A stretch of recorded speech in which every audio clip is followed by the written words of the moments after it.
bienvenue pour une nouvelle donne. Alors la donne 32, après un départ, un trèfle, un carreau, un cœur, il va falloir trouver quelque chose et faire comprendre au partenaire finalement qu'on a envie de jouer un peu plus qu'une partielle. Sachant qu'on possède l'ouverture et que le partenaire a ouvert, ce serait quand même pas mal d'essayer de prospecter quelque chose d'assez intéressant. Quand vous voyez cette main et que vous avez répondu un carreau à juste titre, évidemment, quels seraient les contrats qui vous viendraient à l'esprit? Alors si on doit jouer une manche, je pense que le contrat qui viendrait bien, ce serait évidemment 300 atouts. Alors, on peut les mettre, si vous voulez, on peut les mettre. Mais si on prend 5 levées à pique dès l'entame, je pense que le partenaire il va vous gronder un peu et vous dire « mais pourquoi t'as mis 300 atouts partenaire sans tenir les piques, c'est quand même une aberration. » Donc c'est-à-dire qu'on a les points, mais on n'a pas l'arrêt pour pouvoir mettre 300 atouts. Alors maintenant, songez au contrat de 5 carreaux ou 5 trèfles, c'est quand même assez lointain après ce départ-là. Même si le partenaire n'a pas forcément zoné sa main, je veux dire, quand ça fait un trèfle, un carreau, un cœur, éventuellement, il pourrait encore avoir une main à 18-19 points. Alors, c'est très important de ne pas cacher sa majeure. Dites-vous bien que celui qui a répondu un carreau sur un trèfle, donc là en l'occurrence vous pourriez avoir plusieurs mains. Vous pourriez avoir une main où il pourrait très bien y avoir aussi 4 cartes à cœur.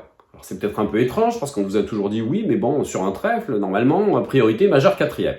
Alors il y a pas mal de mains, finalement, où vous avez seulement que 4 cartes à cœur, et par exemple 5 ou 6 cartes à carreau, et il faudra impérativement mettre un carreau dans un premier temps. Alors déjà, l'évidence, par exemple, prenez la main là que vous avez là, enlevez un pique et rajoutez-le dans le cœur. Je peux vous garantir que sur un trèfle, il faut absolument répondre à un carreau.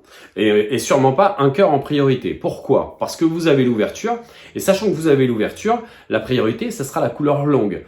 D'autant plus que vous auriez ouvert d'un carreau, par exemple, avec 5 cartes à carreau, 4 cartes à cœur et 2 doubletons. Vous allez répondre sur un trèfle un carreau si vous avez 5 carreaux et 4 cœurs, et l'ouverture, donc 12 points et plus. Ce qu'on dit souvent, c'est que la priorité est majeure, évidemment, quand vous n'avez pas l'ouverture, pour pas que l'adversaire vienne interférer et qu'on ne retrouve plus jamais son contrat, évidemment, en majeur. Il faut savoir que, dans certains cas, même si vous n'avez pas l'ouverture, il faudra absolument privilégier les carreaux. Si vous avez, par exemple, roi dame 10, 6e à carreau, et puis un valet de cœur 4e, donc un doubleton, un singleton, c'est quand même nettement mieux joué de répondre un carreau sur un trèfle que de répondre un cœur. Pourquoi? Parce que si vous répondez un cœur sur un trèfle et que le partenaire met un pique, vous serez très embêté, vous ne pourrez pas dire 2 carreaux qui est une 4e couleur forcing. Mettre un sans atout, ce serait quand même un peu dommage vu la main. Conseille plutôt de dire un carreau avec roi, dame, 10, 6e à carreau et vos 4 cartes à cœur. Et si vous entendez un cœur, bon bah là c'est bien, on aura un fit. Mais si vous entendez un pique ou un sans atout, vous aurez les moyens de dire 2 carreaux pour montrer vos 6 cartes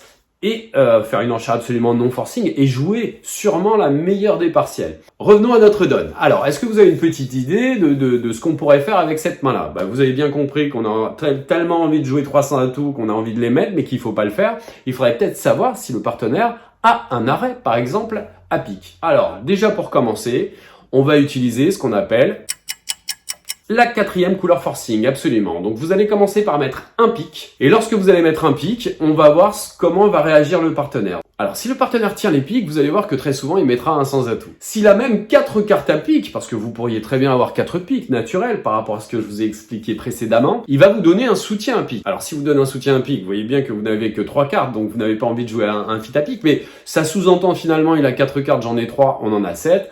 Ça montrera en quelque sorte aussi un arrêt pour pouvoir jouer les sans atouts, même si le fait qu'il mette 2 piques par exemple et qu'il vous donne un soutien ne garantira pas toujours as roi dame valet. Il pourrait très bien avoir 4 petites cartes. Mais le fait d'en avoir déjà 7, ça va limiter une certaine hémorragie, on va dire, d'autant plus que si vous regardez la séquence dans son ensemble, ça a été un trèfle, passe, un carreau. J'ai vu personne mettre un pique en intervention.